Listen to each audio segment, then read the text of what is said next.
One of the things I do, I'm the emergency preparedness specialist for the county, so I wear a lot of different hats and do a lot of different things.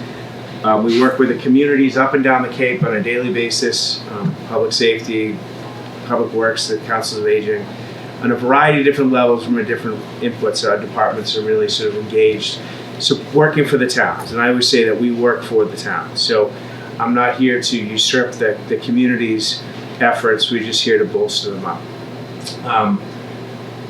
I always start my presentations with emergency preparedness. If there's an incident in the building, we go right out that door. Fortunately, we have a professional here to guide us along the way. And then we'll meet right up front and we'll make sure we have everybody and then we'll assess from there. But I always suggest to folks when you come into a building, a room, a place where you're going, especially if you haven't been there before, is take a minute to look around and know where the exits are, so you have to get up. And there's mandatory to have at least 2 in every room in a public building, so you always know where to get out. But it also helps sort of take a look out the door. Like when I came here, I look at that and think there's a stairwell going down the hill down back, and I pleasantly surprised to find a ramp. So we want to make sure folks with mobility issues always have a way out. So that kicks off emergency preparedness. It doesn't have to be a big, scary thing. I'm going to talk at you for a little bit, but I always start with like, what is emergency preparedness? And the best definition that I could come up with in this scope is, it refers to the steps you can take to make sure you're safe before, during, or after an emergency or natural disaster. And it's not meant to be scary. We're just trying to give some information here today to sort of demystify emergency preparedness and what it is, and get it down to smaller chunks. Why is it important? Local emergency personnel can be overwhelmed. We've seen big events here. The Chatham Fire Department has only X amount of employees, the same with the police department.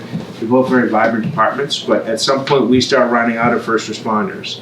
So the more we can do for ourselves to become a little more resilient, a little more self-sustaining, the better off the community is going to be. We want to help them help us, or help us help them.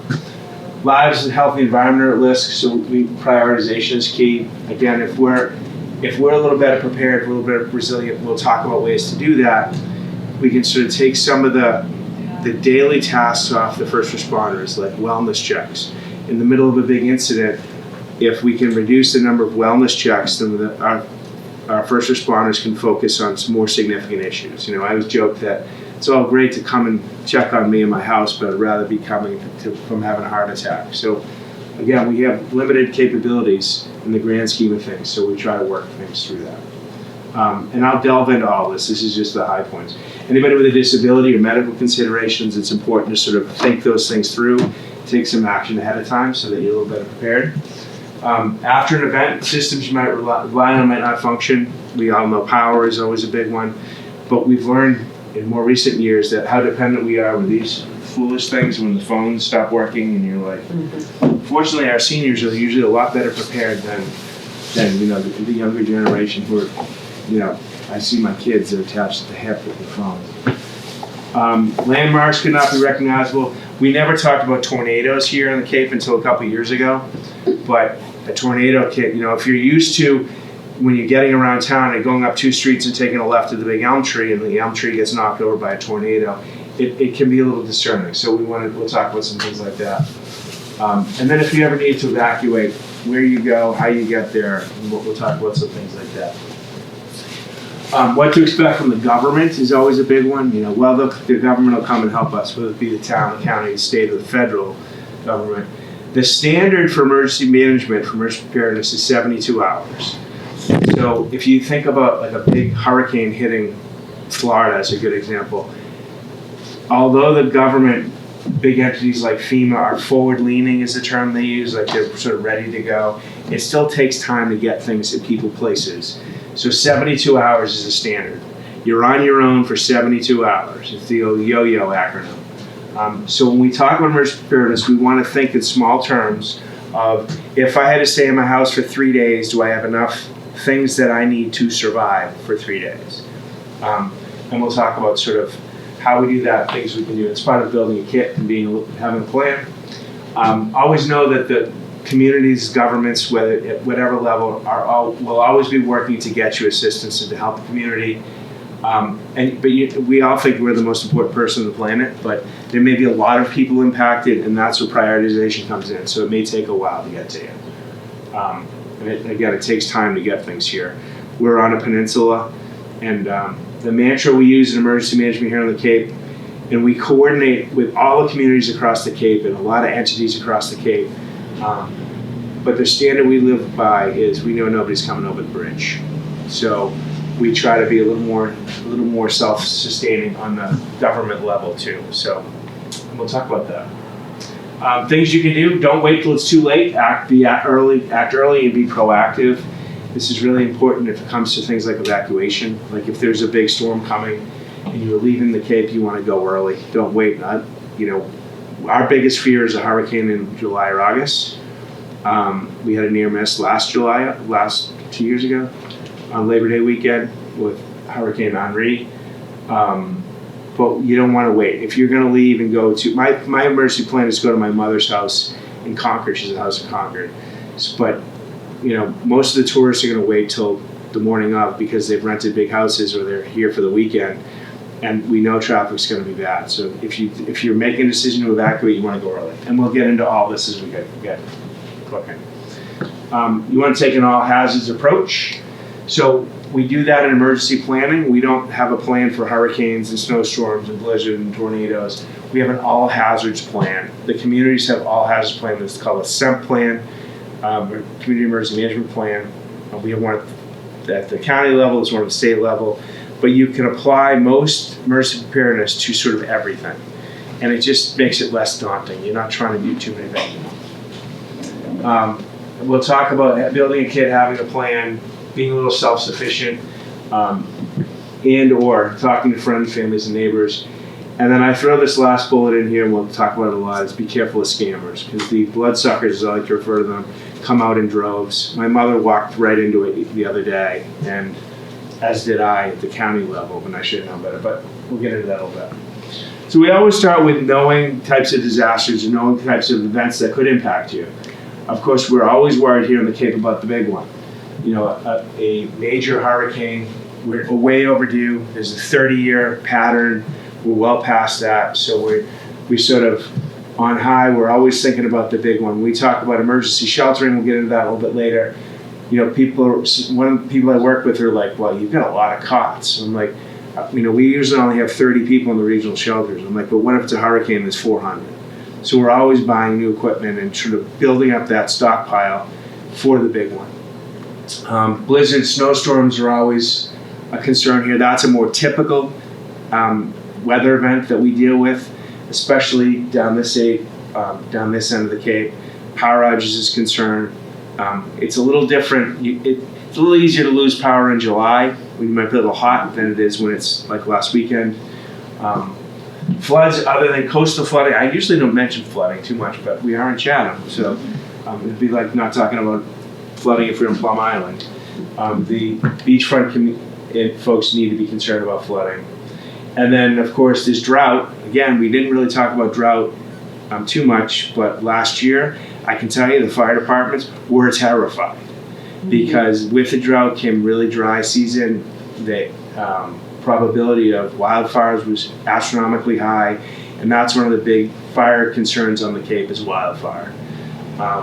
We have a lot of fuel out there, and especially last year, that's what most of the campgrounds they didn't allow open fires because they were trying to take some protective measures. But again, it's a possibility. It's not huge, but northeasters is another snowstorm, but usually with a lot more wind. Of course, some power outages are always the big one here. That has a big impact on most of us. And we all know about health emergencies. We've lived through that for a couple of years. So we get into emergency preparedness. There's three sort of tenets of emergency management: building a kit, making a plan, and being informed. And we'll delve into all of them a little bit. Again, it's not meant to be scary. There's some great resources. I have some stuff here. I will leave some here for folks to come and get if they would like.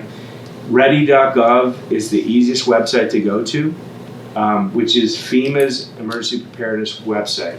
They have all of this information. This is a standard sort of talk. I give a little local flavor to it, but building a kit, making a plan, being informed there are checklists online, there's instruction sheets online, everything you need you can find online to make it easier.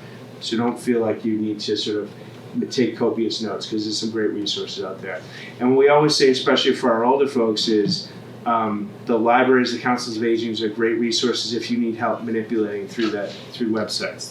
They're always a great resource to help you sort of find what you need. Build a kit's a big one. So what's that mean? You'll hear build a kit, build a kit. Well, what's a kit?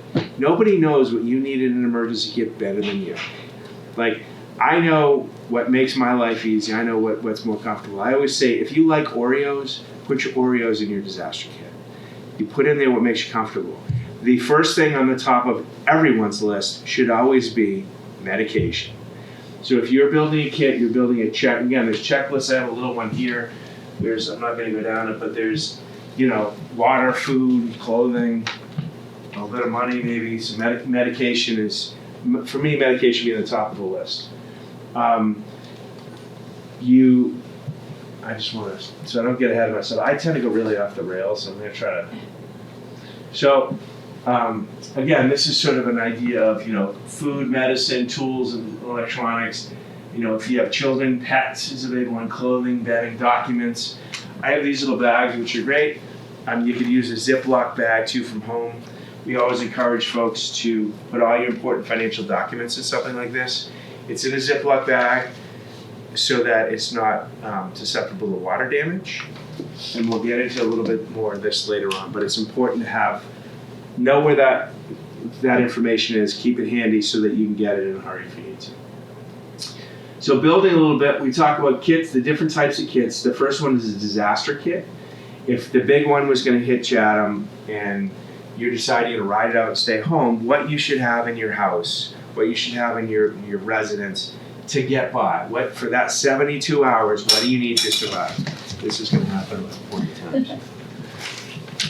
I should need to tape it. Food, water. Now, I have 2 young kids. My kids are 11 and 13, and 10 minutes after I come home from the grocery store, I get this. Dad, there's nothing to eat in this house. But when we're talking about disaster situations, a can of beans may not be appetizing, a can of tuna fish, but it'll keep you alive for a couple of days, right? So it doesn't need to be this gourmet food system. You just need some form of nourishment to keep you going. Same thing with water. The standard is 1 gallon of water per day per person. Down this end of the Cape, it's really important to be conscious of how much water you have in your home, because if you're on well water and there's no power and you don't have a generator, then you have no water in your house. That means you're getting 1 flush out of the toilet. So you'll hear, when you get into big disaster scenarios, they say fill your bathtub full of water. Then you can at least force flush your toilets if you needed to. There's easy ways to do that, and we'll talk about how we build these kits in a minute and what easier ways to do it. The next one is an evacuation or shelter kit. If you were going to leave your house for a couple of days, say there's a big event coming, there's going to be widespread outages, and you say, we're going to leave and go somewhere else, whether it be to a shelter, friend's house, family members. We'll delve into other options. What would you take on a 3-day trip? My boys are both Boy Scouts, so it's easy. I'm like, go pack for a 3-day camp out, and they go and they do their thing because they do it all the time. But what would you take if you were going? Again, number 1 on the list should be medication. Financial documents are always a big one to take with you, so that if something drastic were to happen to your residence, you have the information that you need to get by. We have one of these. I have a big safe, but we have one of these full with our passports, with our insurance policy, with our our emergency communications plan, which I'll get into a little bit too. But it's easy, so we open the safe and we know it's right there in the door. You take that and you go. You're not worried about, oh no, where's your policy? It's in the bottom drawer, 3 files deep. If you put it together, it makes it easier. Another kit, it's important to have a car kit. If you're driving around town, you want to have a car kit. You have a little bit of food, a little bit of water, a blanket. Now, my wife hates me because early in the season, she'll go, she'll be at the store somewhere, she'll open the back of her car, and there's no room for whatever she's trying to buy. It's by design, maybe. But because there's a shovel, a window scraper, a big blanket, a little, go kit bag. I usually find it at the breezeway the next day. But, and I really say this with our seniors, like if you have an extra shovel, throw it in the back of your car. You may never use it, and that's okay. But you may bump into a group of Boy Scouts or younger kids. These guys in the back of the room that are filming us today, big, strong, broad muscles. If they have the tool to help you, it makes it easier. So there's things that you want, again, even if you're not, but you want to be able to sort of survive, if you will, in your car for a while until it takes time for help to get there. So, if you have AAA, my wife says, we have AAA. I'm like, great, but they may be 3 hours away and it's 4 degrees outside. It's nice to have a blanket throw on you so you're not as cold. So, but again, you don't have to overthink it. It's not too, a couple granola bars in the glove compartment will last forever. And then pets. Pets are important. If you have a pet, an animal, you want to make a little kit for them too. For all these situations, you want to make sure that you have the things you need to take care of your pet. Because we know, we learned this after Katrina, folks won't leave their home, they won't do anything if their pets can't come with them. And there's been big steps taken, but you should have a little kit in your car for your pet. If you have a dog, a little Ziploc bag full of dog food in case they need some to survive, or a couple of bottles of water for your pets too. Anything that animal might need, you want to make sure you have with you, especially as you get into bigger situations. To buy or not to buy, if there are all kinds of fantastic commercially available products out there as far as disaster kits. You could spend any amount of money you ever want to buy. In fact, we were doing some research, my boss and I both independently doing some research on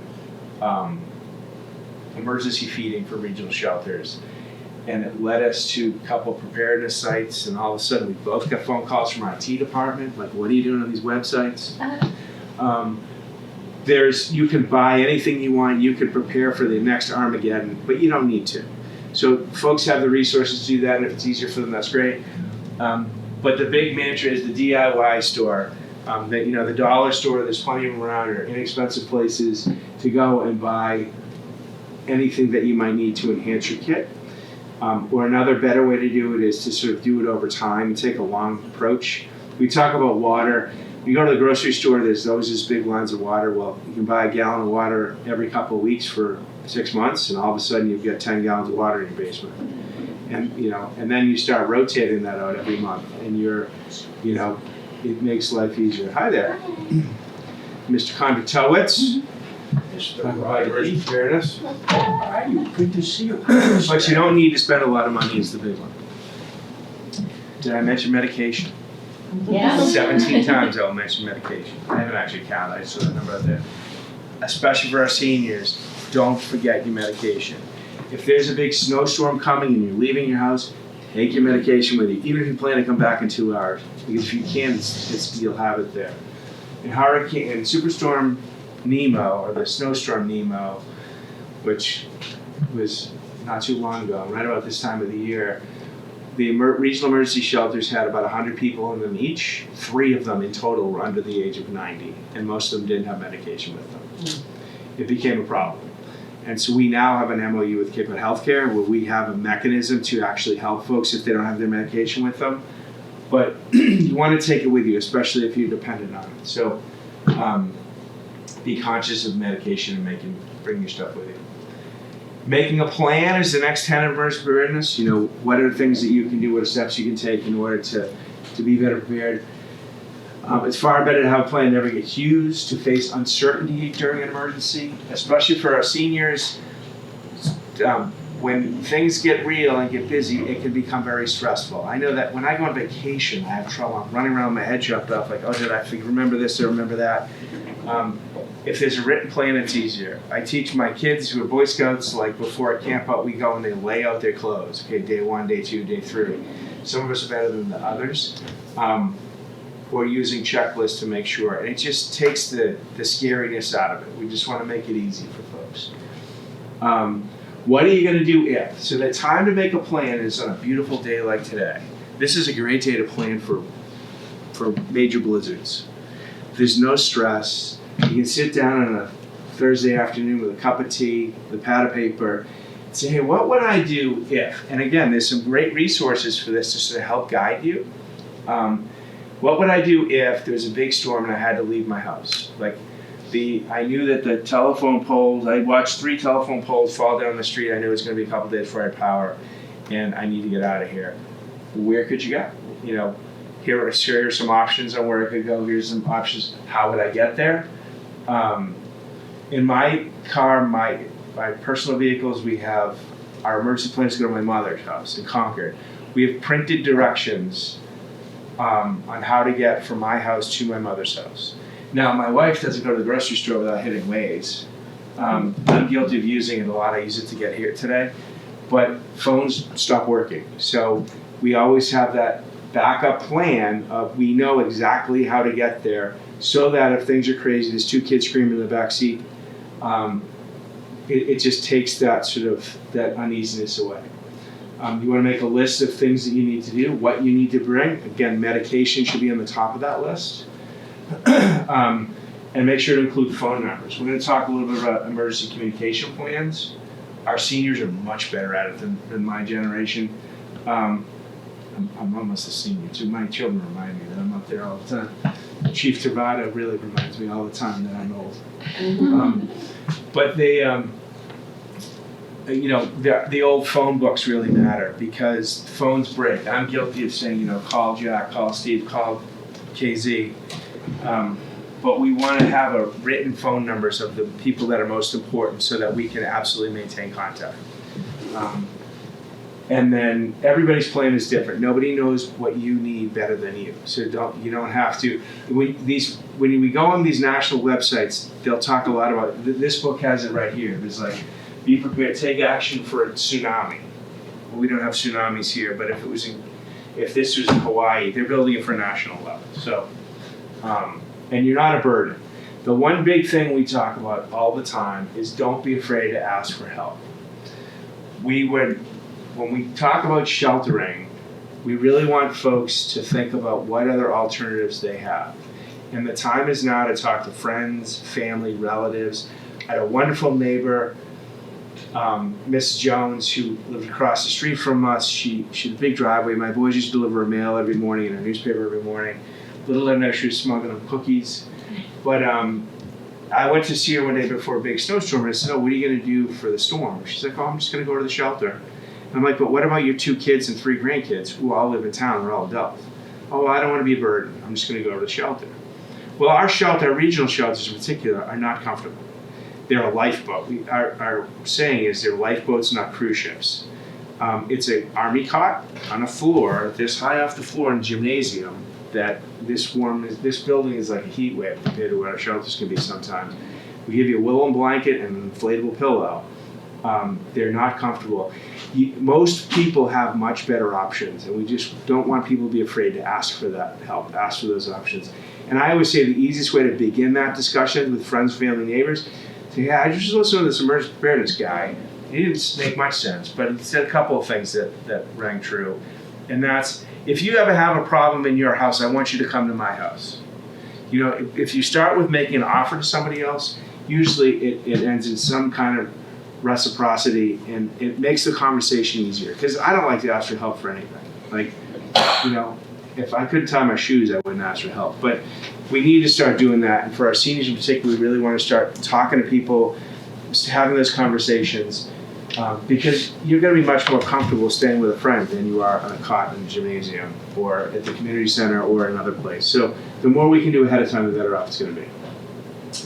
I've talked a lot about this because I already got off the rails, but evacuation plans, you want to sort of start with sort of 5 different categories of plans. It's an evacuation plan, a shelter plan, and that's just like leaving, going to a shelter or staying at home. You can do it either way.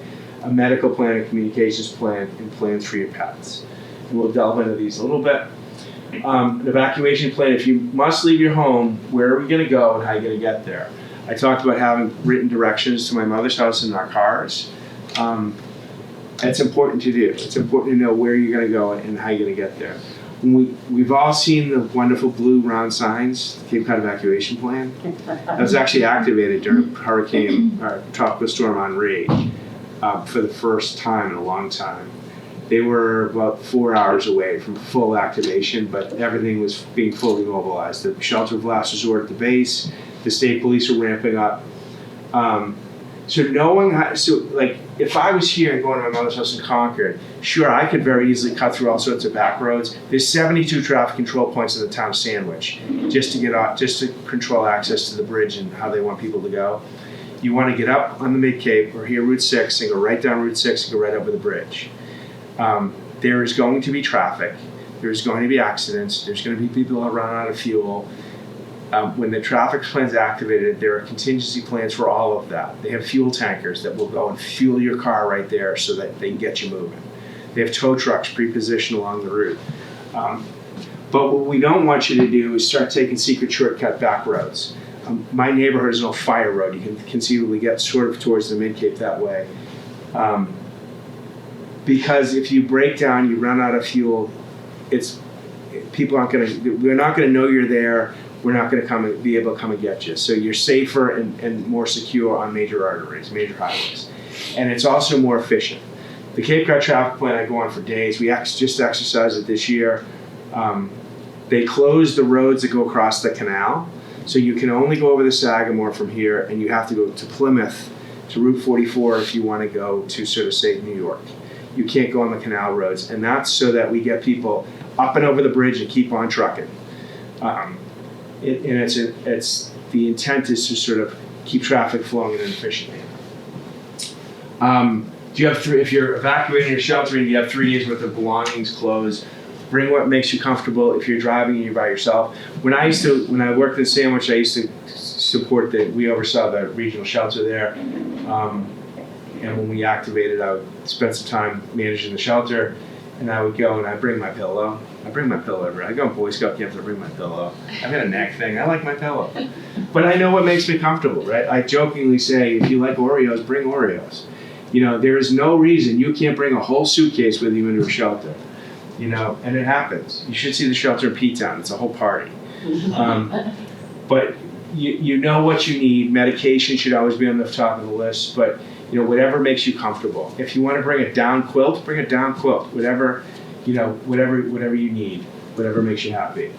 Do you know where you're going? Again, we talked about that route. And what's your evacuation route? If you live in one of the sort of offset neighborhoods, you want to make sure you know how to get out of those neighborhoods. And if there's multiple ways on how to get out of your neighborhood, you should know that two. There's 2 ways to get out of my neighborhood where I live, and one may have a tree across the road.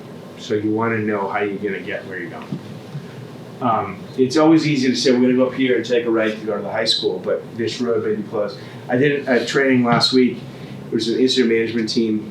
Folks were there. They were in Pennsylvania. They were going to an incident in Pennsylvania that should have been a 2-hour drive. It took them 14 hours to get there. They ended up having to go in through Canada. It was the only clear roads they could find into the scene. That's how it happens. Medical plans. This is a big one. If you have any medical issues, any disabilities whatsoever, you want to think about what your needs are and try to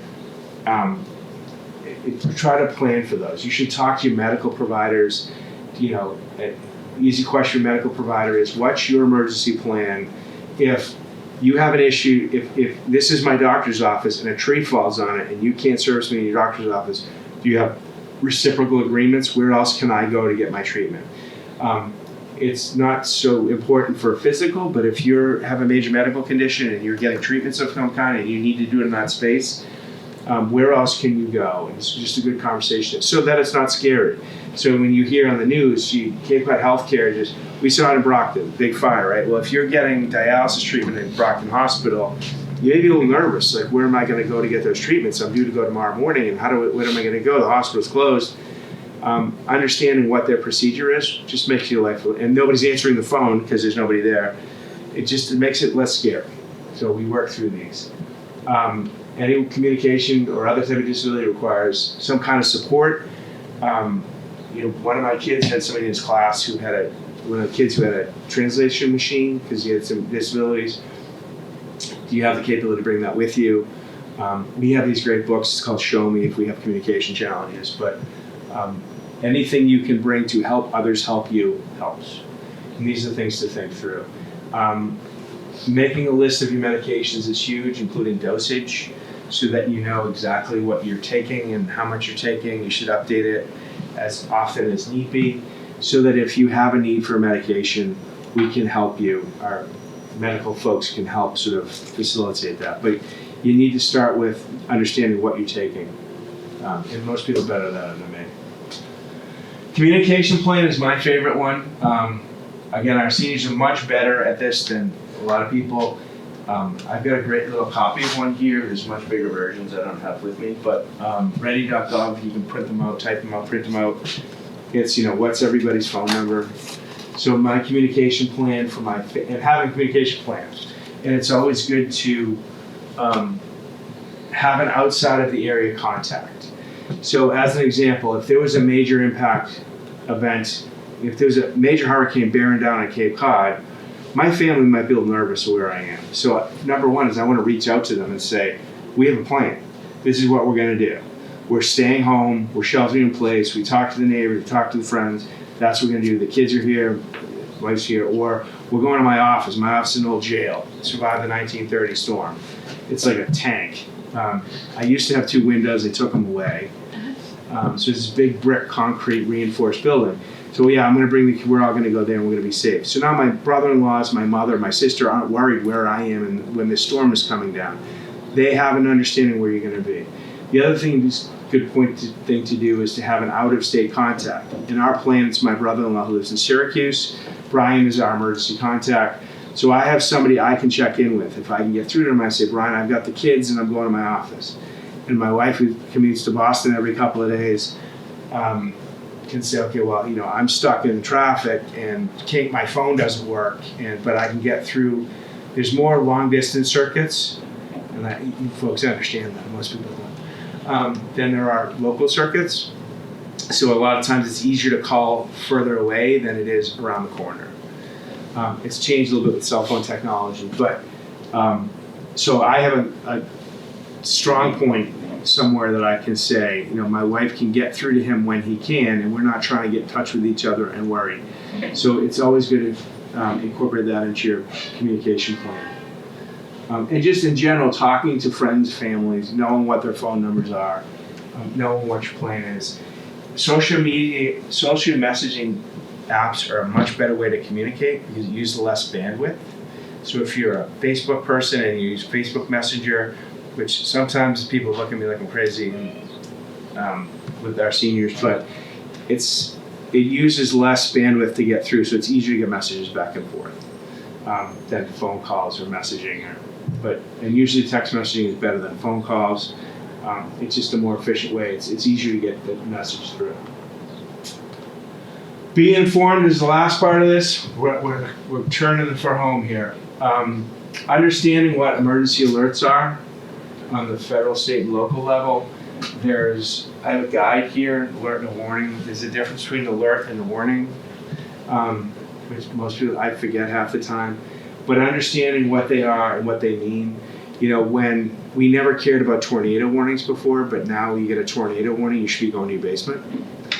Or knowing what to do in your home, whatever way your home is configured. You want to take them seriously.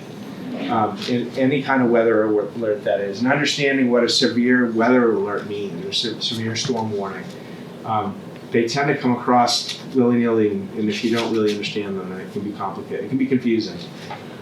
We talk about the internet. If you need information, as part of being informed, you only want to go to government websites, whether it be the town of Chatham's website, the Barnstable County, NEMA, the state. You want to stay on trusted, known websites because there's a lot of scammers out there. And now we can guarantee your information. The communities, the governments all talk to each other. We push each other information 6 ways to Sunday. You go on the county website, it's Barnstable, Chatham, Brewster. We're bouncing messaging everywhere. But we want to make sure that you're getting correct information. Stay off of social media. It has its place, but if you're trying to figure out if you've left your home and you're trying to figure out if you can get back into town, go on the town website. They'll push information. Facebook says I can go home now, and you get here and there's a police roadblock. You've just driven an hour. So you want to make sure you trust the place. The same thing with radio and local news. Community access television is another great resource. You just want to be careful of scammers. They're everywhere. The latest one I've heard is, the emails, the phone calls are coming rampant. My mother walked straight into a scammer the other day. She's in her late 80s, but very sharp. But it was a police officer from a neighboring town. Let me tell you, the police don't call you. They show up at your door if there's an issue with you. Confirm your bank accounts. This Amazon scam is going on with the package. We want to confirm that. Give her a list of 2 of her 4 bank accounts. And she was, don't tell anybody. This is a criminal matter. Don't tell anyone. And after about a half an hour, she was like, something's wrong. So she called, but she still called me. It was like, I might need a lawyer. Like, I'm not supposed to tell anyone. And I'm like, it's a scam, hang up. And she's like, no. I said, no, it's a scam. And I was literally standing next to a police chief, purely coincidental. And I said, somebody called you and said, what? And he goes, it's a scam, hang up. But it happens all the time. And then a week later, she walked right into it again. And now it was the bank calling her. They don't call you. And if they do, what I told my mother is, this may or may not, I'm on TV, so it's probably not a good thing to say. But I said, lie to him. Hold on, let me link in my son. He works for the FBI, right? And see how fast they hang up, right? If it's a real police officer, number one, they don't call you. The fire department doesn't call you unless you're doing wellness checks. But you can always say, let me call you right back. Hang up and call the main number. And that's why if you have it written down, then you know what the number is. If it's Eversource calling, you say, the latest one is Eversource calling seniors and saying, you need to pay, your bill is overdue. It happened last weekend. We're going to shut off your heat tonight if you don't pay us the $128 that's outstanding. All they want is your bank account number. It could be $10. Once they get it, you're in trouble. So you want to stay ahead of that. And if you're not sure, the local police departments have some great resources. But again, you can always hang up and call back on their main number, and they will not be insulted. But they're out there. It's crazy. It's really crazy. When I worked in Sandwich, my office was in the police department, and it was like this. I could hear through the door, and day after day after day after day, I would hear the seniors come in and report identity theft and scammers. And you always got to be cautious. When in doubt, lock them out. Right? Hang up on them. They're gonna call you back. But then just call them directly. Or if the emails, I get probably 10 emails a day. Click here. Your package is delayed. Click here. And I did it at the county. I walked in. There was you need to update your county access number. And I went in and I gave them my super secret, top secret password, the one I only saved for it started, used to have a security clearance. It started with my security, it was 14 letters and numbers. I gave them the whole thing. I got a call from my IT department 5 minutes later. You just set off every alarm in our building. It's a phishing scam. You need to change all your passwords right now. So now I have to go through my bank account, But it's really, they're very clever, they're very intelligent, it's really scary. Yeah, just don't be afraid to hang up on them, call them back. Right? If you need assistance, there's special needs registries out there. Chatham is really good at it through the police department. I highly encourage our seniors in particular, if you have any medical issues, any concerns, to check in with them. They're the one, they will call you, but it's usually a good call. They're not looking for anything, just to make sure you're okay. If you have a cell phone, there's different wireless alerts that can come through your cell phone. The town one you need to call and opt in. The wireless alerts you don't need to opt in. They'll send them automatically if they need to. If you're an Eversource customer and you have a medical consideration, there's 2 different levels for their special needs registry. It's sort of a basic one. They want to know if you have any medical concerns. You have to call them. I usually have their number. It's their 2000 number, but 1-800-EVERSOURCE, whatever their main number is. You call them. You have to talk to them. If you have a major medical concern, I had an uncle who was doing home dialysis. He was on their top list. Your doctor has to engage with them. There's a whole process, but they want to know so that they're not really prioritizing you, but they're giving, they want to know where you are so they can, they will, at some point, you'll be prioritized for power restoration once they start going through their tier system. And the communities all want to know too. That Chatham is really good at keeping track of that. We talked a lot about evacuations, you know, when you evacuate, if you know you're gonna go early, because everybody's gonna go. You know, our concern here on the Cape for hurricanes and the peak of the summer season, folks spend thousands of dollars to rent a house here, and the weather's gonna be like this 12 hours before the hurricane comes, because it's usually they're flying up the coast, and people will wait to go. It'll be 90 degrees of sun, they go to the beach, and say, well, we'll leave tomorrow morning. Well, 500,000 people are gonna leave tomorrow morning, and we're going over a 2-lane bridge. So you wanna go early if you can. Avoid roads, streams, bridges. I threw that in there more for down Cape. When you're trying to come out of Eastham, there's a couple roads that you have to go over low-lying bridges. 6A floods a lot. If we have extremely high tides, especially as you get down to Barnstable, it becomes impassable in 3 or 4 spots. In fact, in Sandwich is a whole neighborhood that gets blocked off with rising flood levels. And I think there's a couple down here too, right? Mm-hmm. Always know 2 ways to get out of your neighborhood. We talked about that early. Get fuel early, because a lot of people are going to be needing fuel. If you can carpool, it's much better. And don't wait. I can't stress enough, don't wait. This is part of talking to friends, families, neighbors, your trusted support network. If you have a better place to go, go early. So you stay there for an extra day or 2. Who cares? It's like going on vacation. Sheltering is my favorite topic of all time. We have a regional shelter here in Cape Cod, system here in Cape Cod. There's 6 regional shelters, but in typical Cape Cod form, we have 2 more, and then sometimes a 9th. So the nearest one here is Cape Tech in Harwich, or it could be in Nauset. DY High School, Barnstable Intermediate School, not the high school, Sandwich and Falmouth High Schools. Plus we have 2 ancillary shelters. Let me see if this, one in Provincetown and one in Bourndale, because we knew Bourne is part of the Cape, regardless, apparently, even though they live on the other side of the bridge. And we wanted to have some capacity on the other side of the bridge for folks that don't live on the Cape. We don't want people coming here to go to a shelter if there's other options. We don't open all the shelters all the time. They're open, it used to be an all or nothing model. We've gotten away from that primarily because the shelters are staffed with volunteers, and we don't have that many anymore. Volunteerism we got into regional sheltering on Cape Cod, and I say we, most of this predates me, what I do, but 20 years ago when the Red Cross managed 30 some odd shelters across the Cape, and they couldn't do it anymore. So they asked if a regional approach could be taken. The communities all bought into it to reduce the resources needed. We've lost a lot of people in the volunteer networks. Our demographic is going up, so it makes it a little more complicated. But we sort of pick and choose based on geography where the biggest impacts are going to be, and we do the best that we can. And we will push that through the Regional Emergency Planning Committee. It will be on media. But if, like last weekend, we didn't open shelters.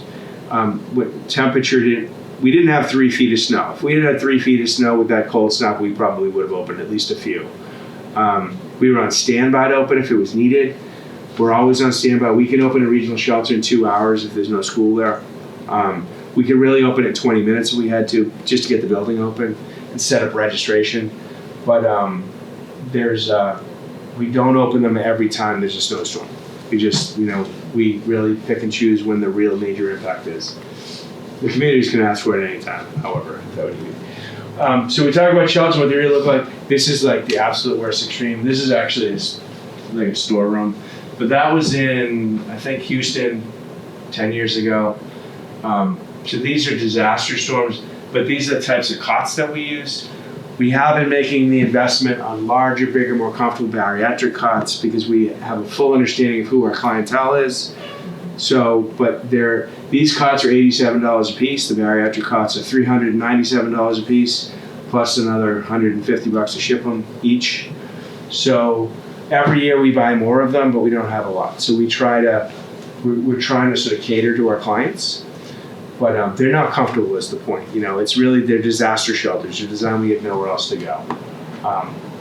So, it's a cold gymnasium. We'll barely feed you with a bottle of water, and a wool blanket that's kind of stinky and smelly. So Don't go. Don't go. Yeah. Again, there's always better options, but I shouldn't say that. And I'm being overly dramatic, but Some folks we know have no other options, and that's why we have emergency shelters. The responsibility of sheltering really lies with the local communities. At the county level, we help to coordinate that across multiple partners. We have a lot of agencies, a lot of people coming to help, but we are there for the most needy of the needy. And we know that when we open a regional shelter, we'll get 50 people on oxygen generators. We know we'll have major functional needs. We know that we'll have homeless. We know that we'll have young kids. It's the whole kit and caboodle, but it's usually the most needy that don't have any other options. Pets is a big one. Don't stay because of pets. All our regional shelters accept pets. It's actually a law. If you have a local overnight shelter, you need to accept pets. We do cohabitation. So we want folks to sort of think about their pets in emergency planning. Having a go kit. Don't stay home because of your pets. You can bring them with you. We don't want people staying home if it's unsafe. What do you need to bring with you? You want to bring a kit for your pet. The more you bring, the more comfortable they're going to be. Understand that when we take pets into the regional shelters, it's cohabitation. So you don't just come in with your dog and it's not going to stay with you. We have a pet area. They're crated. We have all kinds of huge crates that they go in. We make it as comfortable as we can. You have a responsibility for maintaining your pet. You have to go walk it, feed it, and take care of it. Our volunteers that deal with the pet component don't handle animals because we worry about them getting bitten, and now we have a medical issue on our hands. For folks with pets, we always encourage that you practice crate training. I don't have a dog, although my kids desperately want one.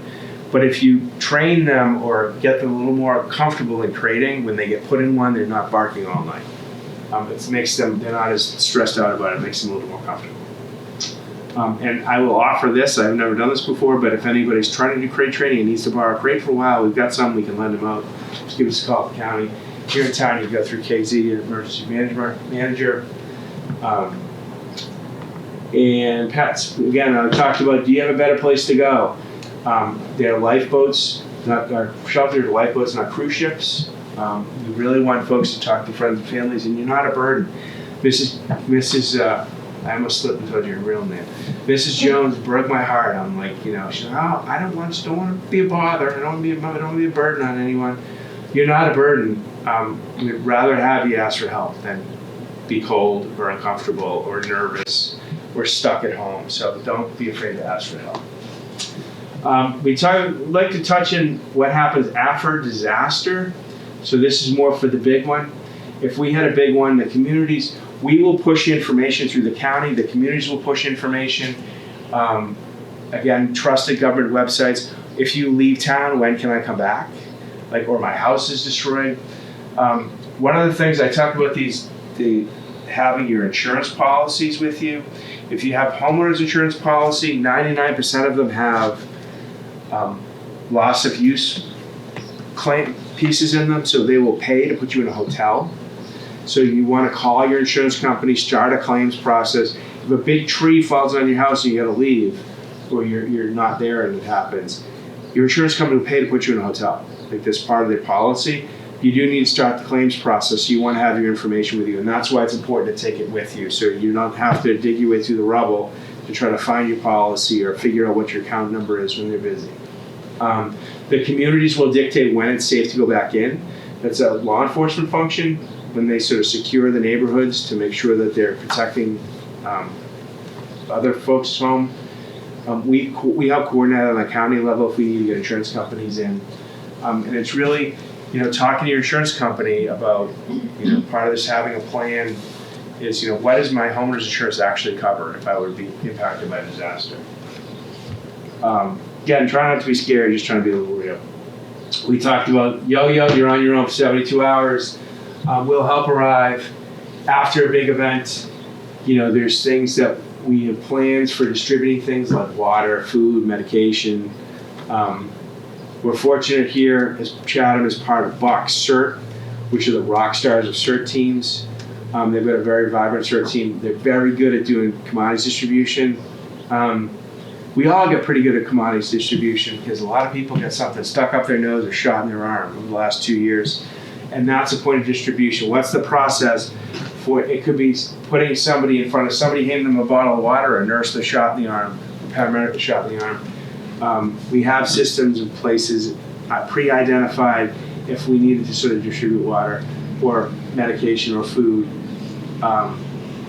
We wouldn't think, most people aren't thinking about water, but we've had a couple of boil water orders in the state of Massachusetts. Medford. Where's Great Woods?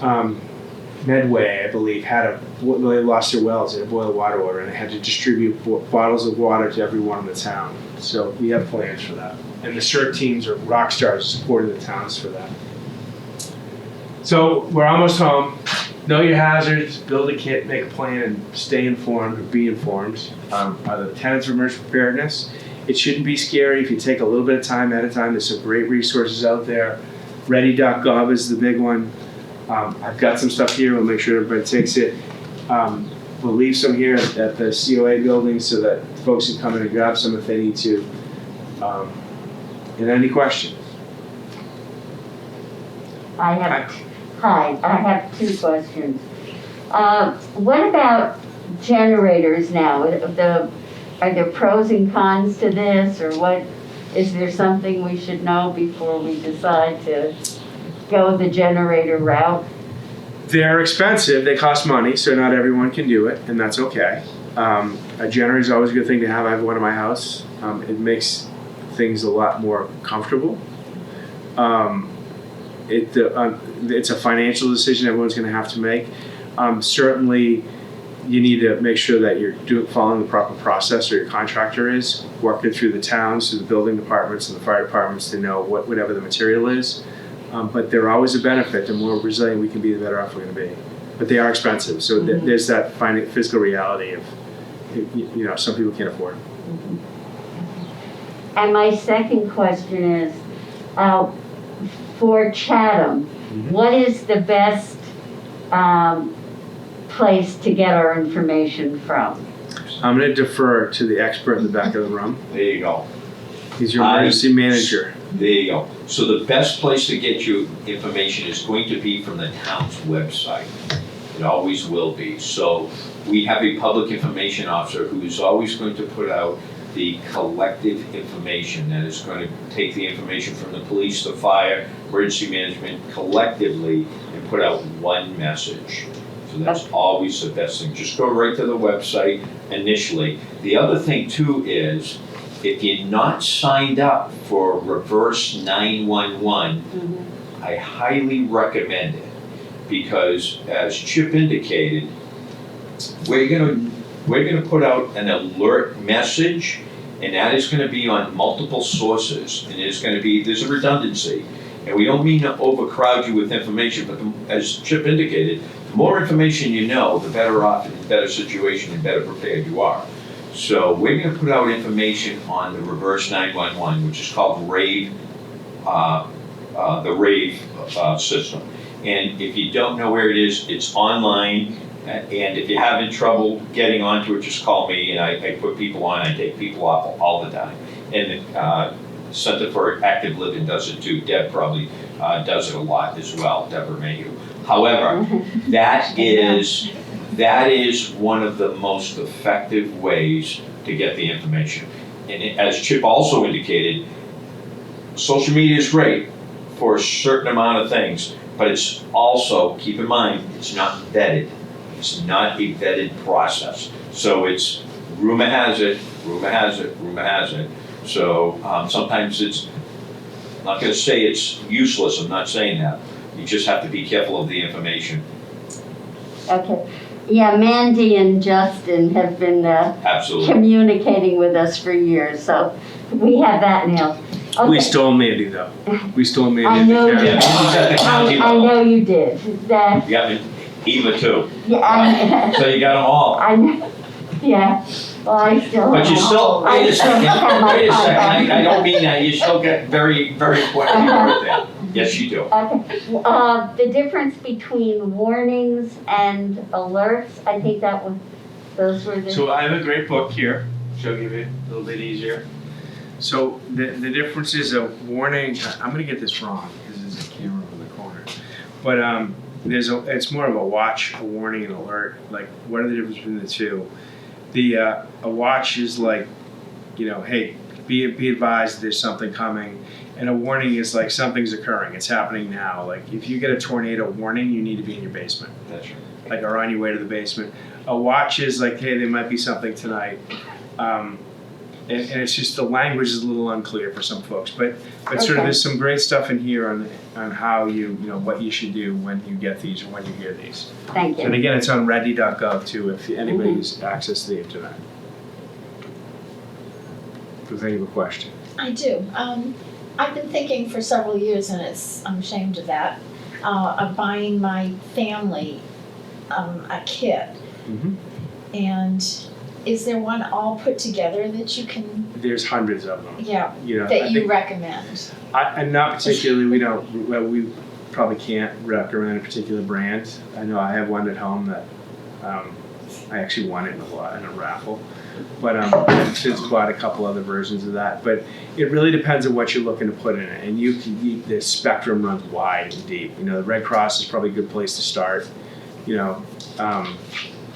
But there's, you could really run the gambit on what you want. And it's really sort of looking at a checklist and saying, what would I want to have in my kit if I needed to?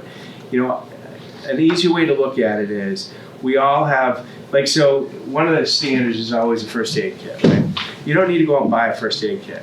I guarantee you, if you're just like me, you have that, linen closet with copious amounts of Band-Aids jammed in 14 different places.